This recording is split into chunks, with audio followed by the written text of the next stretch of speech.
일단 가장 국민들이 지금 가장 큰 관심을 보이고 있는 부분이 이제 전 선생님께서 올리신 검은 돈이라고 이제 표현을 하셨어요. 네, 그 이제 돌아가신 할아버님, 그러니까 전두환 씨, 뭐 너무나 잘 알고 계시겠지만 이제 추징금 부분이 국민들 정서상에는 굉장히 미진한 구석으로 남아 있는 부분이거든요, 역사적으로. 예, 알고 있습니다. 그래서 이제 그런 부분들이 있기 때문에 전 선생님께서 이제 검은 돈이라고 칭하시면서 이제 올리신 부분들에 대해서 사실은 가장 큰 관심을 보이고 있거든요. 네. 그러니까 궁금해하고 그게 핵심입니다. 궁금해하고 예. 제 생각에도 그게 핵심일 것 같고요. 전 선생님께서 이제 말씀하시고자 하는 게 네. 그 이제 검은 돈이라고 표현을 하시면서 여러 가지 이제 그렇게 밀어볼 수 있는 여러 가지 정황들을 이제 그러니까 SNS를 통해서 말씀을 하셨는데 다시 한번 좀 설명을 좀 해주시면 그러니까 어렸을 때부터 느꼈다고 한다면 그러니까 생활하시면서 어느 부분들에서 그런 의혹이나 의심이나 그런 부분들이 좀 드셨는지 말씀을 좀 해주시면 좋을 것 같아요. 거기 보면은 이제 선생님 이제 여기 거주하는 뭐 학비나 유학 비용이나 뭐 여기 거주하는 이제 생활비나 이런 부분들에 대해서 그러니까 다른 분들 계좌를 통해서 들어온다든지 이런 걸 약간 구체적으로 말씀을 해주셨더라고요. 예. 그러니까 그 다시 말씀드리지만 검은 돈이라고 표현을 하시게 된, 그러니까 미뤄서 생각하시게 되는 그 정황들 좀 말씀을 좀 해주시면 좋을 것 같아요. 예, 이미 다 제가 아는 바를 말씀드리긴 했는데 저도 계속 기억나는 대로 추가적으로 말씀을 드리겠습니다. 어디서부터 시작하면 좋을까요? 그냥 제가 네, 순서 상관없습니다. 시간 순서 상관없고요. 아는 거 다 말씀드리면 돼요? 다 말씀하시면 돼요. 예. 첫 번째는 호텔에서 초호화스러운 가족 식사들을 너무나 많이 한 점입니다. 저는 지금 뉴욕에서 컨설턴트로 연봉이 1억을 넘게 벌고 있는데 그런데도 지출하는 것에 두려워하면서 돈을 아끼면서 살고 있습니다. 근데 그냥 일반적인 호텔도 아니고 정말 이름 있는 호텔들의 화려한 곳으로 가서 그런 곳들의 식당 전체를 빌리거나 그 층을 빌리거나 하여서 가족들끼리 코스 요리를 다 먹고 그런 걸 여러 번 하고 일단 그게 전 재산 통장에 25만 원밖에 없는 사람이 할 수 있는 짓이 아닙니다. 얼마 있다고 하셨죠? 통장에. 이제 돌아가신 분께서 네. 한 얘기는 그렇죠. 20만 원 있다 뭐 이런 거였죠. 근데 어머님 아버님께서도 네. 생활이 어렵다라는 얘기를 혹시 전 선생님한테 자제분들한테 굉장히 많이 합니다. 심각할 정도로 많이 합니다. 저는 그래서 돈을 쓰는 방법을 모르고 배웠습니다. 모르고 자랐습니다. 세상에 돈이 없는 자들은 더 많습니다. 진짜 굶어서 죽는 사람들, 밖에서 노숙자들, 계속해서 알바를 뛰어도 빈곤에서 벗어나지 못하는 자들이 많은데 어머님은 스스로를 돈이 없다고 칭하십니다. 어머님은 연희동에 75평이 넘는 자택만 2개가 있고 다른 가족들 명의로도 여러 부동산을 가족들이 소유하고 있습니다. 어머님이라고 하면 친어머님 말씀하시는 예, 맞습니다. 거죠? 예. 그러니까 친어머님 명의로 연희동에 이제 주택이 2채가 있고 또 가족들 명의로 옛날에 아버님을 뵐 때 그 돈을 사용해서 부동산을 구매한 것을 들었습니다. 어머님께 직접요. 그리고 아버님을 만나시던 당시에 벤츠, 렉서스, 과연 일반인들이 살 수 있는 차가 아닙니다. 그런 걸 계속 바꿔가면서 타셨고, 하지만 엄마는 실제로 암 수술을 여러 번 하셨고 갑상선 제거도 하시고 유방암도 있으셨고 자궁암도 있으셔서 몸이 정말 아프십니다. 아픈 건 맞지만 돈이 없는 건 아닙니다. 돈은 있습니다. 저희 가족들 모두가 돈이 있습니다. 절대 죽을 때까지 굶어 죽지 않을 돈이 있고 나눠줄 돈이 있습니다. 그러니까 그런 돈들이 출처가 확실하지 않은 곳에서 나오고 있다라고 이제 말씀을 하시는 거잖아요. 그렇습니다. 그 전 선생님께서 이제 뉴욕에 계속 거주를 하셨잖아요. 그 출처가 확실하지 않은 이유도 말씀드리겠습니다. 예. 어머니가 이제 전재용 씨가 박상아 씨와 바람을 오랫동안 폈는데 어머니와 그 법적으로는 결혼해 있는 상태에서 바람을 오랫동안 폈습니다. 그렇기 때문에 가족에서 어머님을 입막음을 해야 됐고 그래서 돈을 많이 챙겨줬습니다. 결혼 위자금도 많이 챙겨줬죠. 근데 그 돈이 다 깨끗한 돈이 아니기 때문에 엄마가 그 돈을 인출하실 때 지인들을 통해서 그들에게 일정 금액을 주고 그들이 채권 비슷한 무언가를 사용해서 돈 세탁을 하게 만들어서 그것을 사용하셨습니다. 그는 직접 보신 대목이 있으신 건가요? 네. 아니면 들은 얘기신가요? 보고 들었습니다. 보기도 하고 듣기도 하고.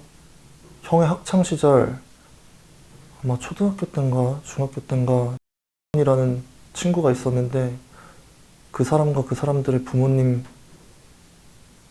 가족여행도 다니고 좀 친분이 있었습니다. 어머니께서 막 불평을 하시곤 하셨어요. 왜 내 돈을 다 안 갖다 주고 왜 돈을 얼마씩 빼서 나한테 주지? 라는 식으로 다 세탁을 하고 어머니도 범죄를 저지르는 걸 아니까 어떻게 못하는 거죠. 만약에 진짜로 깨끗하게 번 돈이라면 과연 지인들을 통해서 그렇게 현금을 받고 지인들을 통해서 현금을 보내고 그럴 이유가 있을까요? 어머니하고는 최근까지 연락을 하시나요? 예. 그러면 지금 선생님께서 그 SNS 올리신 다음에 혹시 연락을 하셨나요, 어머니하고? 어머니께서 사랑한다고 아프지 말라고 연락하셨습니다. 어제요? 어머니께 따로 답장은 안 드렸지만 어머니께서 항상 연락 주십니다. 건강하라고, 아프지 말라고. 엄마께서 아프셨기 때문에 진짜로 아프지 말라는 말은 진심이십니다. 그러면 지금 선생님께서 말씀하시는 부분에 대해서도 어머니는 그럼 인정을 하실까요? 저희가 연락을 취해보면? 그거는 엄마가 얼마나 도덕성이 있느냐 또 관건이 될 것이고 또 지금 어머니가 그런 범죄를 저질러서 얻은 돈이 그게 무용지물이라는 것을 알게 되면은 어머님께는 고통과 저희 가족에 받은 수치심만 남아 계실 겁니다. 어머님을 만나시는 와중에 아버님이 수십 명, 수백 명의 여자들과 잤던 바람을 피고 유흥가를 사용하고 저희 가족에 무릎 꿇고 질질 끌려다니고 수모를 당하고 그런 고통만 남겠죠. 그러면 수사에 협조하지 않을까 싶습니다. 그렇지 않고는 절대 자발적으로 돈을 포기할 분들이 아니에요. 제가 군대에 있을 때 아버님이 이제 수용소에 4년 들어가셨잖아요. 그때 새어머니께서 제 학자금 대출과 학자금 관련 모든 지원을 안 해주셨습니다. 법적 부모님이어서 그분의 사인이 필요했는데 다 거절하셨어요. 저희 가족도 거절했고 친가 쪽도 외가 쪽도. 그래서 어머님은 돈이 있는 걸 전 알았습니다. 그래서 부탁드렸는데도 지원을 안 해주시던 분이세요. 외면하시고. 그게 정확히 언젠가요? 몇 년도죠? 제가 2015년부터 2017년까지 육군사관학교에서 네. 정보작전병으로 근무를 했었는데요. 네. 그때 제가 아마 2등병인가 1병인가 그때 첫 휴가 나갔을 때가 아빠가 교도소에 들어가신 걸로 알고 있어서 2015년에서 17년에 어떤 그 그 사이입니다. 생활비 지원이 끊겼다는 말씀이신가요, 그러면? 예, 그래서 학비에 그게 어려워져서 유학 비용이요? 예, 네. 물론 그거 자체가 죄지만 근데 아무튼 제가 말씀드리고 싶은 건 네. 어머니께서 그렇게 돈을 아끼시고 엄마가 그렇게 수치를 당하면서 얻은 돈이기 때문에 절대 쉽게 그걸 포기하지 않을 겁니다. 그래서 대중들한테 알리는 거예요. 법적으로 그걸 제어를 못하니까 과연 사람들이 쳐다보고 다 알고 쳐다보고 있을 때 그때도 돈 없는 척 사회적 약자인 척 하면서 동정심을 얻고 그런 돈들을 사용할 수 있을지 아니면 진짜로 정의를 위해서 사람들을 아끼고 사랑하는 마음에 그럼 직장을 다니시기 진짜 전에 쉽지. 어떤 경제적 활동이 없으실 때까지 직장을 다니시기 네. 전까지 그러면은 모든 이제 생활비나 유학 자금이나 이런 거는 모두 전재용 씨한테서 왔습니다. 아, 아. 전부요. 어머니가 아니라요? 친어머니가 아니라? 어머님은 단 한 번도 지원해 주신 적이 없습니다. 위자금을 받고 나서도 단 한 번도 해주신 적이 없습니다. 그러니까 아버지한테 이제 예, 정 씨한테 이제 받으셨다는 얘기고요. 예, 근데 그 받으실 때 이제 SNS에 올리신 거 보니까 그러니까 다른 분 계좌를 통해서 받았다 뭐 이런 말씀을 하셨어요. 그 예. 부분들 좀 설명을 좀. 뭐 이제 저희 집안에 뉴스가 굉장히 많고 조사가 많았잖아요. 아버지도 깜빵 들어가시고 추징금도 엄청 달리고 그 상황에서 제가 아까 제 학비 지원을 해줄 사람이 없다고 말씀드렸는데 결국에 제가 빌고 비니까 큰아버지 전재국 씨와 할머님께서 학자금 지원을 해주시겠다고 하셨습니다.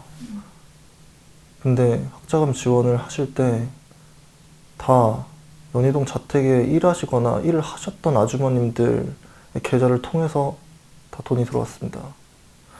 그리고 그 이후에도 몇 번 더 돈을 보내주신 적이 있었는데 전부 다 아주머님들을 통해서 돈이 들어왔습니다.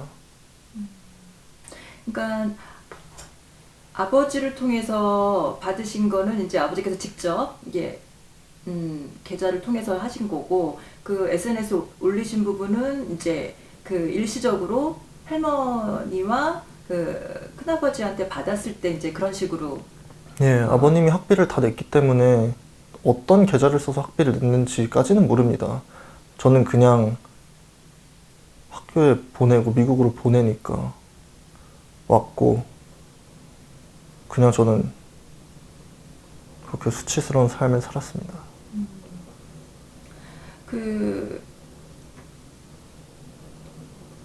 이게 제가 사실 좀 궁금했던 게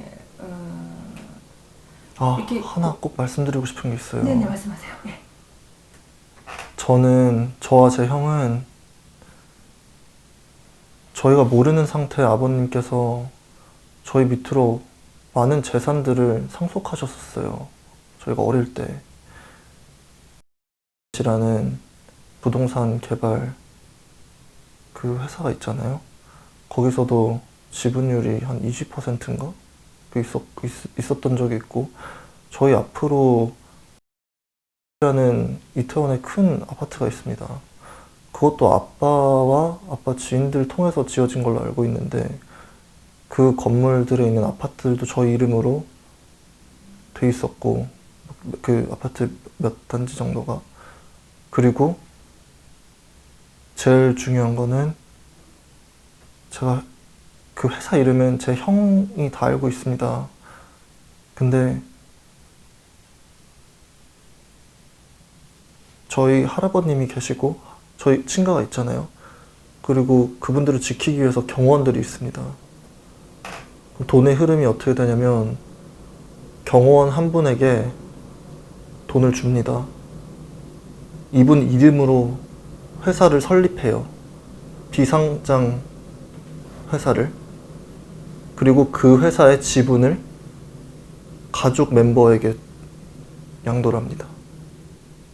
저는 제가 알지도 못하는 회사에 지분을 엄청 많이 갖고 있더라고요. 근데 그 모든 걸 지금은 다 잃었죠. BLS의 그 지분은 그냥 추징금과 이런 걸로 인해서 몇 억짜리 세금으로 변했고, 그리고 집은 옛날에 다 저희 이름으로 돼 있다고 했는데 다 아마 아버님이나 새어머님 이름으로 변했거나 아니면 압수당했을 수 있고요. 그리고 제일 핵심인 거는 이 비상장 주식이 원래는 저와 제 형 앞으로 정말 많이 양도가 돼 있었는데요.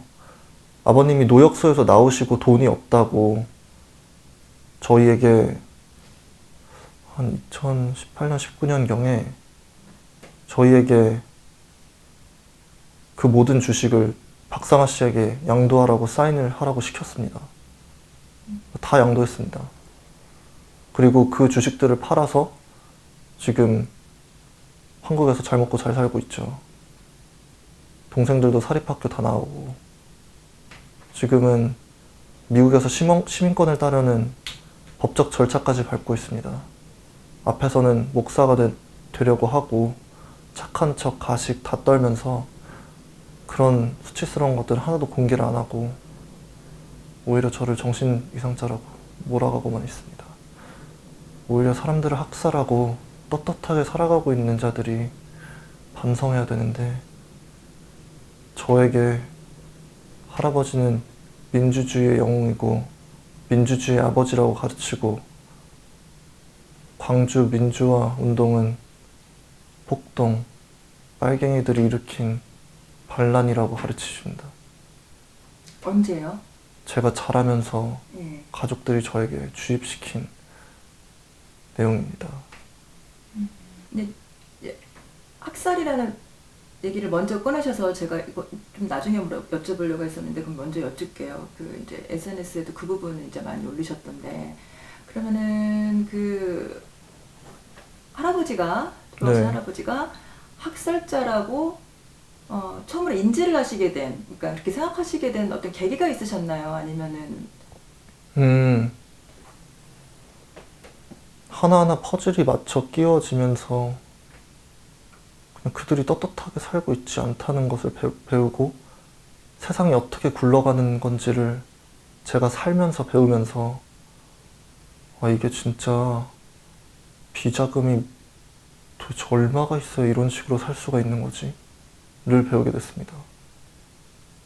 컨설팅에서 일을 하면서 기업들이 돈을 버는 걸 보면서 돈 버는 게 쉽지 않다는 걸 배우고, 정말 그들이 사는 삶을 살려면 얼마를 쓰면서 살아야 되는지, 저도 금융에서 투자은행에서 일했었고 컨설팅에서 일했었고 금융도 배운 사람이고 경제도 배운 사람인데, 그들이 영위하고 있는 삶이 통장에 25만 원밖에 없는 사람들이 살 수 있는 삶이 아닙니다. 하물며 전재욱 씨는 지금 옛날에 갖고 있었던, 그리고 지금 지인들 바지 사장 시키면서 운영하고 있는 회사들이 몇 개입니까? 저도 다 알진 못하지만 아는 것만 나스미디어, 그리고 시공사도 운영하셨고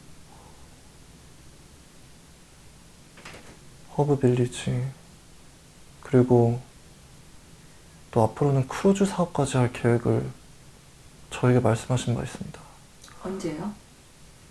몇 년 전에 한국 갔을 때 인사드린 거였는데 정확한 날짜는 기억이 나지 않는데, 크루즈라는 사업은 크루즈 하나가 얼마인지도 모릅니다, 저는. 그러면은 이제 아까 여쭤본 거 다시 한번 여쭐게요. 그러니까 그러면 이제 스스로 이게 자라면서 학교 교육을 받고 역사 교육을 받으면서 그런 것들에 대해서 생각을 좀 하시게 된 건가요? 아니면 예, 그렇습니다. 그런 건가요? 그러니까 집안에서 어떤 계기가 있었던 건 아니고요. 집안에선 세뇌를 당했고 사회에서 사람들의 증오와 무관심을 받으면서 저의 죄를 깨달았습니다. 그게 그러면은 그리고 저도 온라인상으로도 조사를 많이 했고 양측의 의견을 계속 읽어보고, 저도 저 나름대로 합리화를 해보려고 했지만 저는 뉴욕 월스트리트 금융의 핵심 도시인 뉴욕에서 자본주의의 한계를 배우고 있습니다. 얼마나 부패한 시스템인지 배우고 있고 점점 아는 게 많아질수록 그들이 범죄자라는 게 더욱더 확실해져만 갑니다. 그러니까 퍼즐이라고 말씀하셨는데 그러면 집 안에서 이제 누군가가 예, 혹은 어느 일을 계기로 이제 그런 생각이 이게 전환점이 왔다는 게 아니라 이제 선생님께서 직접 공부하고 예, 그러니까 경험하고 스스로 깨달았습니다. 그리고 스스로라기보단 주변에 좋은 사람들 만나면서 정의의 기준이 뭔지를 배웠고 의로움이란 진짜로 무엇인지에 대하여 배웠습니다. 제 주변에 있는 자들은 다 범죄자고 인간의 삶을 우습게 생각하는 사람들입니다. 그들에게서 그들이 가르치는 교육을 받으며 저도 세뇌당했었습니다. 살아보니까 진짜 제가 세뇌를 당했더라고요. 그 이제 SNS에 이제 최근 들어서 며칠 사이에 이제 올리신 거잖아요. 예, 제가 또 하나 궁금한 게 이제 지금 말씀하시는 부분들이 뭐 하루아침에 든 생각은 아니실 거고요, 분명히. 이제 네, 그쵸? 천천히 이제 살면서. 쌓여가면서 이제 그런 생각들이 계속 이렇게 쌓여갔을 텐데, 예, 이렇게 공개적으로 선생님 생각과 어떤 갖고 계시는 가족들에 대한 의혹이라고 표현하는 게 맞는지 모르겠지만, 예. 그 가족들에 대한 의혹이나 이런 것들을 공개적으로 이제 폭로라고 하셨는데, 공개적으로 그러면 SNS에 공개장에서 이거를 그러니까 폭로하기로 폭로가 결심- 맞습니다. 폭로가 맞나요? 네. 진실을 말하는 건 폭로가 맞습니다. 그렇게 결심하신 계기는 뭔지 제가 그들한테 그 부분이 좀 궁금하더라고요. 예. 그러니까 가장 최근에, 그러니까 아까 보니까 작년 말에 이제 안 좋은 일도 있으셨고, 설명드리겠습니다. 네네. 눈에는 눈, 이에는 이라고 하잖아요. 저도 자라면서 사회 악들을 많이 경험했어요. 왕따도 많이 당해보고, 군대에서 부조리도 많이 당해보고,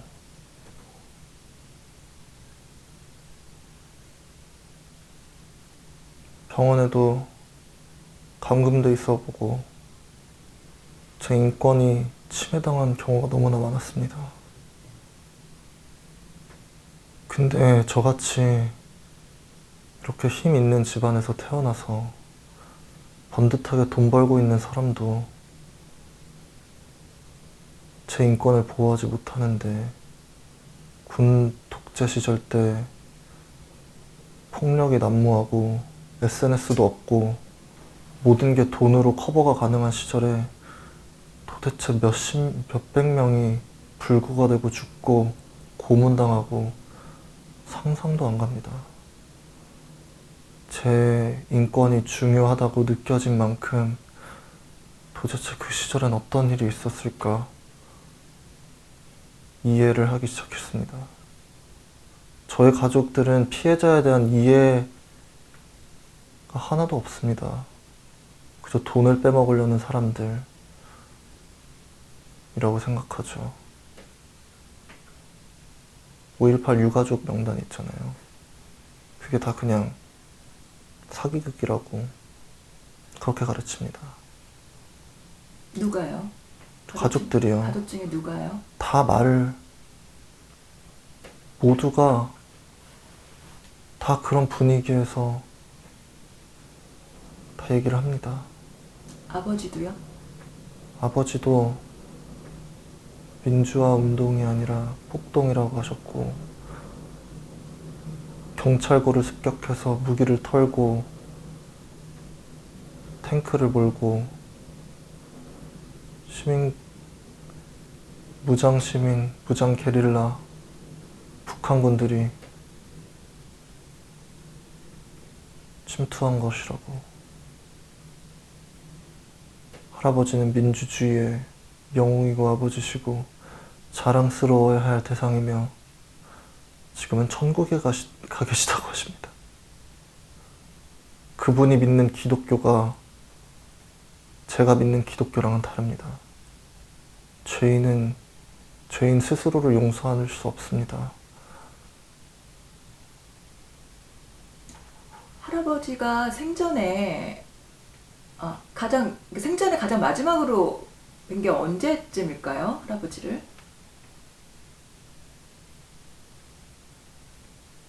좀 2, 3년 된 것 같습니다. 돌아가시기 2, 3년 전이요? 지금부터 2, 3년 전입니다. 그럼 돌아가시기 직전이네요? 2021년에 이제 돌아가셨으니까, 그러면. 네, 그 말에 돌아가셨으니까 2020년에 2021년 저도 한국에 자주 안 들어가서 네. 그럼 할아버지한테도 이제 그런 얘기들을 계속 듣고 자라셨다는 말씀이시잖아요. 저희 가족은 5.18 관련된 얘기를 하지 않습니다. 돈 관련 얘기도 하지 않고. 아버지가 하셨다는 얘기는, 5.18. 제가 물어봤을 때만 그렇게 대답을 합니다. 그리고 자서전을 읽게끔 하고 할머니 이순자 여사님의 거기 있는 내용을 믿게끔 하고 읽게끔 하고 주입시킵니다.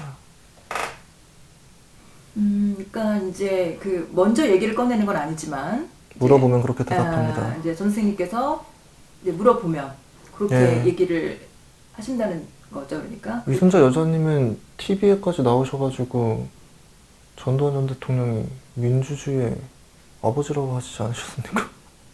물어보지 않아도 스스로가 그렇게 생각하고 떠벌리고 다니는 사람들입니다.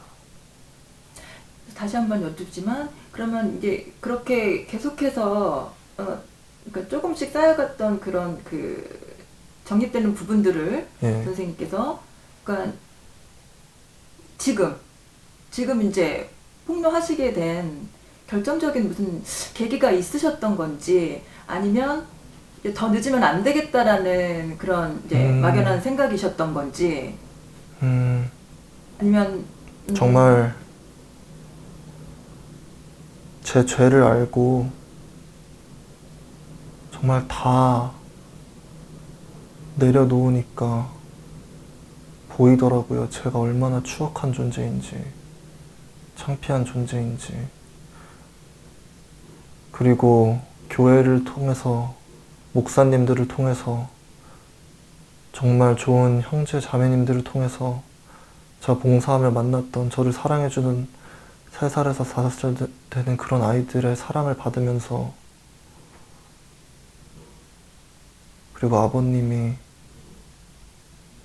어떤 사람인지 더 알게 되면서, 그리고 그자가 목사가 되려는 걸 알게 되면서 언제요? 당연히 멈춰야 된다는 걸 알았습니다. 목사가 되려는 건 알았고, 진정으로 그가 회개를 한다고 생각했기 때문에 저는 그냥 그러려니 하고 있었지만, 하나님의 성스러운 이름으로 앞에선 착한 척하고 뒤에서는 서류 조작을 하면서 미국으로 도망가려고 하는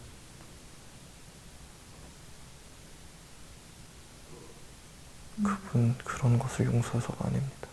지금 말씀하신 것도 여쭙는데, 미국 시민권을 받으려고 준비하고 계시다고 이제 말씀하셨어요. 그거에 관련돼서 설명드리겠습니다. 예. 제 형은 작년까지만 해도 한국 시민권의 영주권자였습니다. 영주권은 그러니까 대한민국 국민이고 여기는 미국은 예. 영주권자라는 예, 말씀이죠. 저희 둘 다 자원 입대를 해서 병역 의무를 다 했고요. 근데 이제 형은 작년에 미국 시민권으로 이제 전향을 했습니다. 그리고 이 영주권 관련돼서도 영주권이라는 게 정말 엄청난 돈을 들여야지만 살 수 있는 거예요. 말로는 제가 뭐 새엄마의 법적인 자녀가 돼서 영주권이 있고 뭐 다 그렇게 얘기를 하지만, 영주권을 저는 돈을 다 내고 샀을 가능성이 높다고 생각하고 영주권 하나당 몇 억씩 하는 걸로 다 알고 있습니다. 아무튼 형이 미국 시민권을 땄는데요. 따게 된 이유는 하나뿐입니다. 자녀가 시민권을 얻게 되면 부모가 미국에서 시민권을 얻을 수 있는 길이 너무나 많아져요. 법의 감시망을 뚫고 한국에서 도망갈 수 있는 길이 많아집니다. 그래서 아버님은 서류를 적으실 때 자기는 한국에서 범죄자가 아니고 범죄를 저지른 적이 없다라는 식으로 기재를 하셔서 지금 서류 절차를 밟고 계신 걸로 알고 있고 제 친형 전우성이 그 과정을 돕고 있는 것으로 알고 있습니다. 형하고 사이는 어떠셨어요? 저는 제 형을 사랑합니다. 제 형을 아끼고 저희 둘 다 가족에 배척당하고 살아왔기 때문에. 그러면 그 신앙심이 이런 표현이 맞는지 모르겠지만 신앙심이 좀 깊어지시고 예, 그 종교 활동을 더 좀 열심히 하시게 되면서 이런 생각들이 더 강해지셨다는 말씀이시죠? 그게 네. 그게 계기 아닌 계기가 정말 웃기게도 거기에 나와 있어요. 나를 사랑하듯이 이웃을 사랑하라.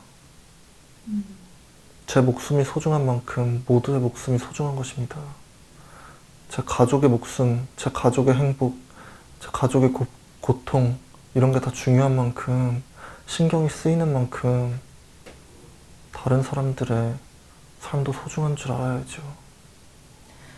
그러니까 좀 정리를 해보면 그러니까 돈이 없다라고 하는 사람들이 가족들이 지나고 나서 보니 너무나 이제 선생님 보시기에 지금 기억에 남으시기에는 초호화 그쵸?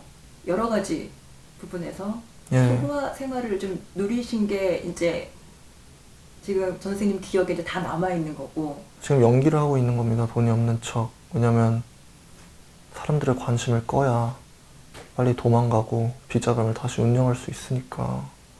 지금 윤석열 씨가 나라를 운영하고 부정부패가 너무 많기 때문에 더 믿고 그렇게 하는 겁니다. 그분이 당선됐을 때 저희 가족들이 너무나 기뻐했습니다. 그리고 실제로 그 전 정권들에서는 하루에 몇십 개, 몇백 개씩 기사가 나던 저희 집안에 기사가 요즘은 거의 나질 않습니다. 제가 이런 식으로 말을 까발리기 전에는 정말 우리 집안이 어디 갔지? 인터넷에서? 라고 이해할 정도로 관심이 사라졌습니다. 그러면 그 이제 미국 지인 말고 그러니까 대한민국 국민들 중에 그러니까 한국 국민들 중 지인들 중에 이제 선생님이 지금 이제 마약을 하고 계시다고 직접 말씀하셨으니까 하고 있는 분들을 아시나요? 한국에서? 한국에서요? 네, 한국에서. 한국에서 당장은 잘 모르겠습니다. 미국에서는 당연히 마약 사용들이 굉장히 좀 너무나 보편화되어 있긴 하지만 네. 한국에서는 그게 중범죄로 취급이 되고 사회적 분위기도 바로 잡아넣고 형벌을 때리는 분위기이기 때문에 한국에서는 하는 게 쉽지가 않지만 그래도 유학생들은 야근하는 건 알고 있습니다. 누가 어디서 하는지 몰라요. 다 할 방법이 있어요. 환자도 육군사관학교에서 복무를 할 때 부대 내에서 다른 유학생 장병들과 대마초까지 흡연한 사람입니다. 군부대 안에서요. 군부대 안에서 대마초를 흡연하는 것이 유학생들 사이에서 어느 정도 가능한 일처럼 얘기하는 것을 들은 바 있고. 그러니까 선생님께서 군복무 하시는 예. 중에 들으신 얘기. 라는 자는 저랑 같은 동기입니다. 유학생이고 인스타그램에도 다 올려놓은 자입니다. 라는 자입니다. 그러면은 군복무를 하셨으면은 대한민국 국민이시겠네요. 아까 말씀드렸듯이 예. 병장 만기 전역을 하였고 대한민국에 예 지금은 어떤지 모르겠습니다. 근데 거기에 미국 시민권인데도 군복무를 하신 분들이 계셨습니다. 전 거기에는 정말 존경의 박수를 보내고, 전 개인적으로는 미국은 대마초가 합법화되고 있는 과정이잖아요. 뉴욕도 합법이고, 물론 라이선스를 취득해야 하긴 하지만, 저는 실제로 대마초가 그렇게 위험한 약이라고 생각을 하지 않기 때문에 저는 이런 고발하는 게 마음이 너무 아픕니다. 하지만 대한민국에서는 범죄잖아요. 범죄는 법으로 심판해야죠. 그러니까 군부대 안에 한국 군부대 안에서 유학생들 사이에서는 대마초 흡입도 가능하다고 하는 얘기를 들으셨다 이 말씀이시잖아요. 듣고 그렇죠? 그들이 하는 것도 들었습니다. 했다는 것도 들었습니다. 할 거라는 것을 듣고 했다는 것을 들었습니다. 저는 그 자리에는 없었기 때문에 모르지만 충분히 너무나 쉽게 할 수 있는 것들이기 때문에 믿어 의심치 않습니다. 군부대 안에서요. 예. 대마초 자체를 반입하는 게 너무나 쉽습니다.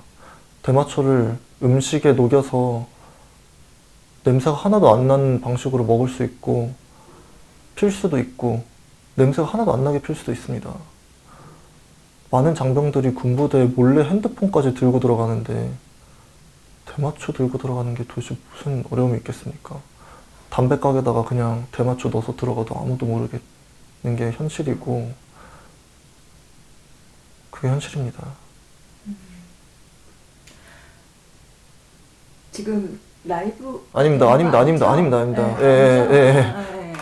아까 그 첫 카트만 넣으신 거죠? 마이크 그것만. 저 아무것도 안 했어요. 저 지금 네. 이거 왜 올려놨냐면, 네네네. 이거 멈춰 있죠? 해야 된다기보다는 그냥 국민들이 관심을 가져줬으면 합니다. 법이 해결하지 못하기 때문에 범죄자들이 아직도 저렇게 뻔뻔하게 살고 있는 것입니다. 아마지 그들은 그들의 죄를 절대 인정하지 않고 온갖 부정부패를 사용하고 입막음을 시키고 돈을 갖다 바치면서 죄악이 절대 끊기지 않을 것입니다. 현재 법은 범죄자들을 멈추지 못합니다.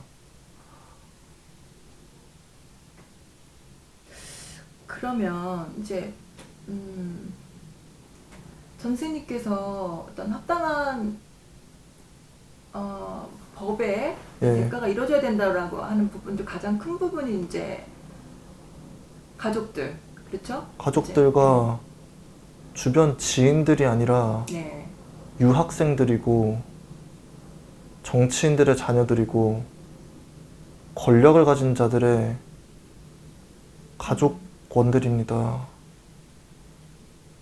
그들이 사회를 이끌어가는 자들의 가족원들이 범죄자들인데 그들을 어떻게 믿고 국민들이 따릅니까? 정의가 구현될 거라고 어떻게 믿으세요? 어딜 보고 믿으시는 거예요? 이렇게 제 친구는 클럽에서 무고한 시민을 구타하고도 돈을 써서 법원에서 무죄 판결을 받았습니다. 라는 자입니다. 정의는 시민의 편에 있지 않습니다.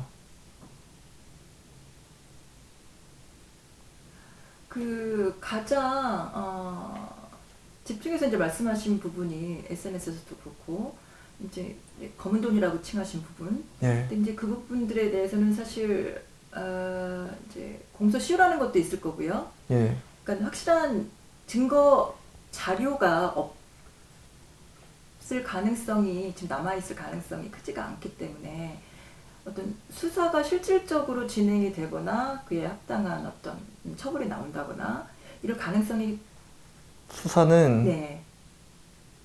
증거 불충분으로 아마 다 아무런 피해 없이 끝나겠죠. 대신에 이번엔 사람들이 압니다. 그들의 죄를. 기업들에서 그들을 해고할 거고 그들이 권력의 위치에 계속 머물지 못할 거예요. 사람들이 아니까요. 범죄자들인 걸. 사람들이 모르면 계속 숨어서 범죄를 저지르고 다니잖아요. 사람들이 알면 범죄를 저지르지 못하고 도망갈 곳이 없어집니다. 수사는 그들이 너무 편안하게 있으면 안 되니까 수사를 좀 하고 최대한 찾을 수 있는 걸 많이 찾아야죠. 그러면 쉽게 얘기하면 신고를 하실 건가요? 저는 세상에 그들의 죄를 알리는 게 왜 경찰들이 아무런 행동을 안 하는 건지, 왜 제가 신고를 해야지만 조사를 하는 건지 이해가 가지 않습니다. 그러니까 제가 드는 생각은 이게 자칫 그러니까 이제 선생님께서 이제 마약이나 본인이 생각하시는 이제 잘못했다고 느끼시는 부분들에 대해서는 그 한국에 가서 합당한 벌을 받겠다 이렇게 말씀하셨잖아요. 이게 지금 진행되고 있는 결과가 결국은 전 선생님만 어떤 피해를 받고 끝날 수 있다는 말씀이시죠? 알고 네네. 있습니다. 저 혼자 피해 받고 끝나더라도 다 받겠습니다. 상관없어요. 저는 저의 죄에서 제 죄값을 받기 위해서 최선을 다할 것입니다. 그리고 시민들이 판단하시겠죠. 와, 이게 세상인가? 미디어도 돈 많은 자들에 의해서 움직입니다. 알고 계시잖아요. 권력 있는 자들이 시민들을 선동하고 짜집기해서 동영상 올리고. 지금 회사는 다니고 계시는 건가요? 사직서를 사퇴하겠다고 팀과 인사 담당자한테 다 말씀드렸습니다. 언제요? 월요일 날 말씀드렸습니다. 그저께요? 예. 뭐 계기가 있으신가요? 범죄자 새끼가 어떻게 일을 하고 앉아 있습니까? 감독님 저 투샷으로 좀 찍어주실래요? 네. 여기는 이거 멈춰 있고, 이건 채팅창이고, 유튜브 들어가 보셔도 아무것도 없을 겁니다. 녹화가 되게 돼 있거든요. 정말 며칠 전까지만 해도 팔로워가 0명이었는데 많은 분들이 관심을 가져주셔서 저 같은 죄인은 이제 숨을 곳이 없어졌습니다.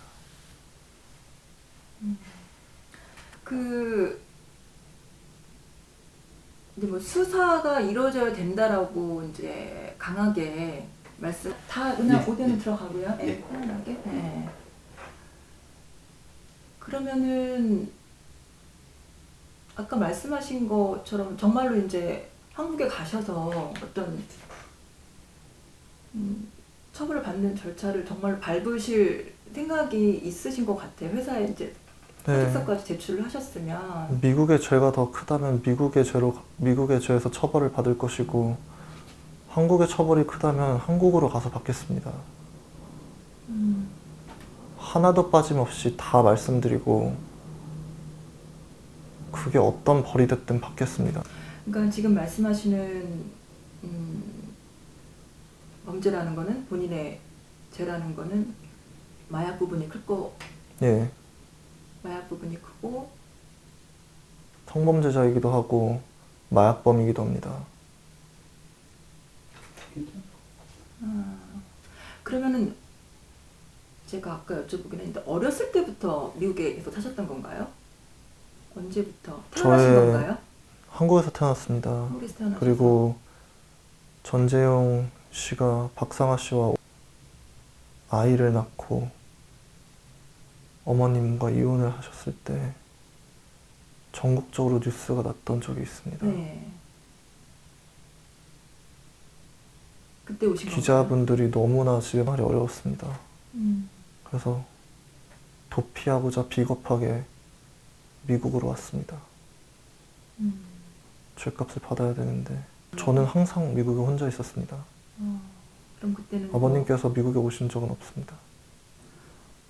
그럼 예. 형하고 같이 지내셨던 거예요? 형은 저랑 2살 차이가 나서 네. 뭐 같은 학교에 다니긴 했지만 거의 모르다시피 삶을 살며 지냈습니다. 가끔씩만 보고요. 그럼 형은 지금 이제 동생이, 그러니까 선생님이 하고 계시는, 그러니까 이제 행동들에 대해서 지지를 해주시나요? 최근에 연락을 해보신 적이 있으셔요?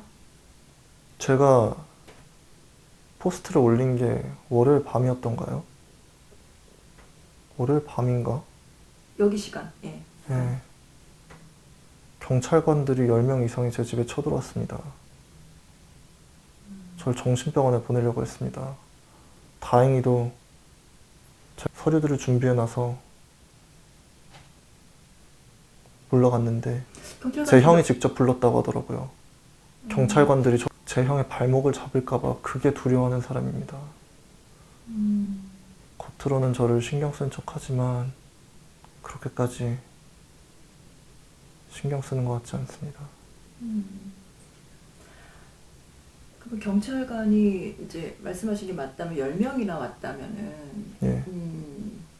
어떤 걸로 굉장히 불안한 상태여서 정신병원에 들어가야 하지 않겠느냐고, 마약을 하고 지금 너가 범죄 활동을 벌이고 있다는 식으로, 그리고 제가 정신이 몹시 불안정하다는 식으로 병원에 계속 가야 되지 않느냐. 병원에 안 급소하셨겠어요? 아닙니다. 범인은 도망가면 안 되잖아요. 두려워해야 됩니다. 죄송합니다. 무슨- 저 어떤 인지를 하고 왔다면 그 부분들에 대해서 그럼 진술을 하셨어요? 어떻게 그냥 돌아간 건가요? 마약도 사용하고 있고, 예.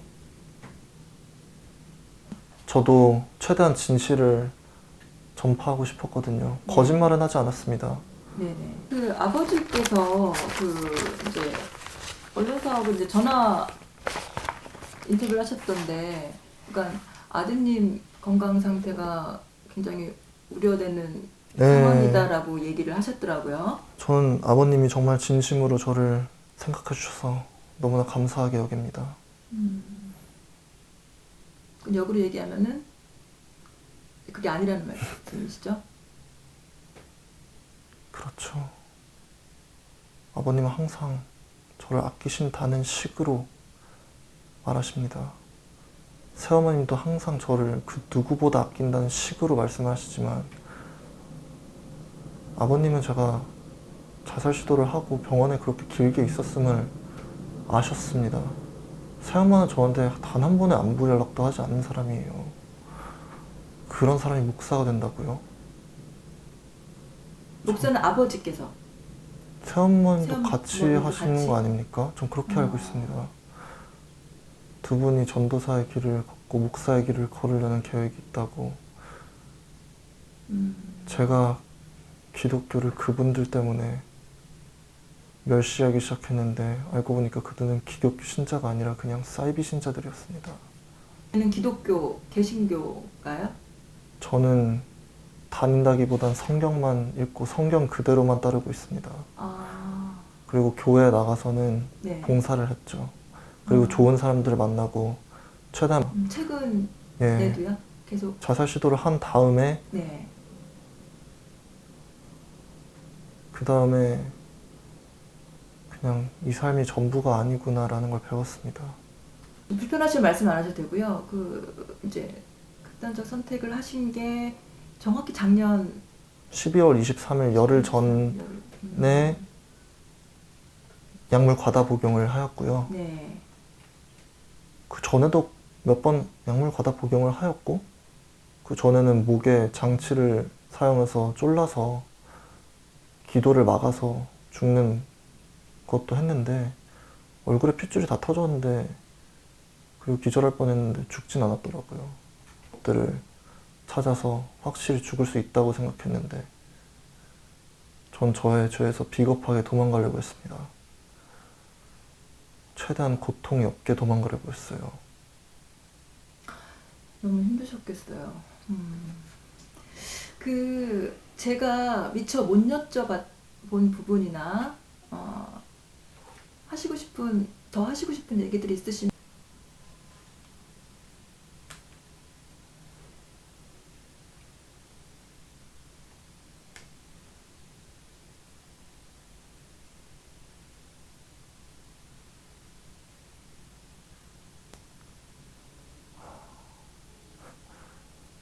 세상은 아름다운 곳입니다.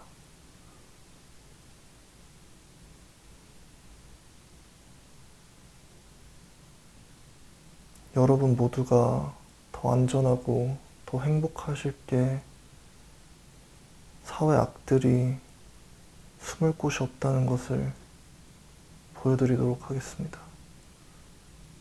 죄인들은 도망갈 곳이 없어야 합니다. 저도 반성하고 다 처벌받겠습니다. 다른 지인들이 처벌을 안 받아도 전 자진해서 받겠습니다.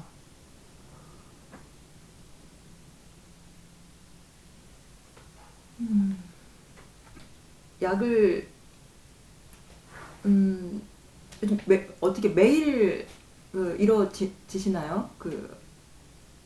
어떻게 표현해야 될지 모르겠지만 어느 정도 지금 자주 아까 말씀하신 마약류들을 좀 그냥 제 존재가 마약입니다. 제가 마약이에요. 마약으로 만들어진 사람입니다. 마약을 많이 복용해요. 담배, 술, 사람들을 죽이는 많은 것들은 합법적으로 당당하게 폐암의 원인이 된다는 걸 알면서도 다 모두가 사용할 수 있게 하고 있습니다. 일상생활이 가능하신가요? 지금 저랑 정상적인 얘기를 하고 계시지 않습니까? 그러면은 역으로 말하면 지금도 마약에 취해 있다는 말씀이신가요? 매일매일 과도하게 한다고 말씀하셔서 여쭤보는 건데. 저는 과도하게 하고 있지 않다고 생각합니다. 실은 제가 법적으로도 케타민이라는 마약을 복용한 적이 있습니다. 미국에는 이런 마약들이 오히려 정신과 치료 목적으로 사용이 되기도 합니다. 근데 문제는 이런 마약들을 길거리에서 구하면 몇만 원도 안 되는 것이 법적으로 구하게 되면 몇백만 원이 됩니다. 근데 저는 그거를 통해서 많이 치유가 되고 제 죄를 볼 수 있는 눈을 가지게 됐습니다. 죄송합니다. 법을 지켜야 되는 건 알지만 이미 법의 질서가 무너진 세상에서 법을 지키는 게 별로 의미가 없다고 느껴졌습니다. 정말 의로움의 기준은 모두의 가슴에 있는 것이지 법이 정해준 대로 살다가는 법이 정해준 대로 사니까 이런 부패한 세상에 있는 것입니다. 작년 초에 그런데 어떤 음식을 먹어도 소화가 안 되고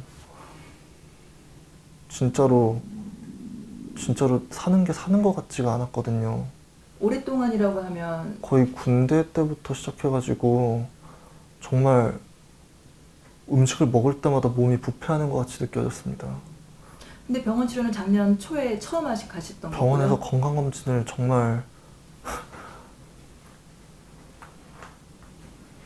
정말 온몸 전체를 통해서 받았습니다. 그때 세브란스 같이 큰 병원에서도 아무런 문제가 없다고 했어요. 저 스스로 약들을 많이 복용하면서 자가치료를 하려고 했고 식단도 많이 바꿔가면서 자가치료를 하려고 했는데 결국에 나중에 정말 최근에 들어서 제 모든 병이 치유가 됐습니다. 지금은 병원에서 주는 약 하나도 안 먹고 있는데도요. 마지막으로 쭉 말씀을 하셨지만 아버지, 할머니, 할아버지, 큰아버지 하시고 싶은 말씀 있으시면 좀 해주면 좋을 것 같아요. 그러니까 선생님께서 이렇게 SNS에 공개적으로 올리고 예. 이랬던 그러니까 이유. 가족분들에게 메시지를 전하면 되는 건가요? 저는 항상 자라오면서 가족 여러분들에게 감사한 마음밖에 없었습니다. 저를 그래도 유학을 보내주시고 교육을 받게 해주시고, 가난에 몸 떨지 않게 해주시고, 그래도 세상이 외면하는 저를 그래도 도와주셨으니까요. 그리고 저는 가족분 모두를 사랑합니다. 너무나 아끼고, 하지만 여러분을 아끼는 만큼 다른 모든 분들의 생명도 소중합니다. 순수한 아이들이 자라서 저의 가족들 같은 악마들에게 이용당하고 갖고 놀아지고 피해받지 않았으면 좋겠습니다. 아버지나 할머니, 할아버지한테 혹시 미안하신가요? 저는 죄인이기 때문에 저는 이 세상 모두에게 제 존재가 미안합니다. 가족뿐만 아니라 저의 존재 자체가 죄송합니다. 저희의 집안은 너무나 많은 사람들의 피 위에 세워진 집안이에요. 저는 애초에 태어났으면 안 됐습니다. 저는 살아있는 도중에 제 죄값을 다 치르고 죽음이 허락되었을 때 죽도록 하겠습니다. 비겁하게 도망가지 않겠습니다.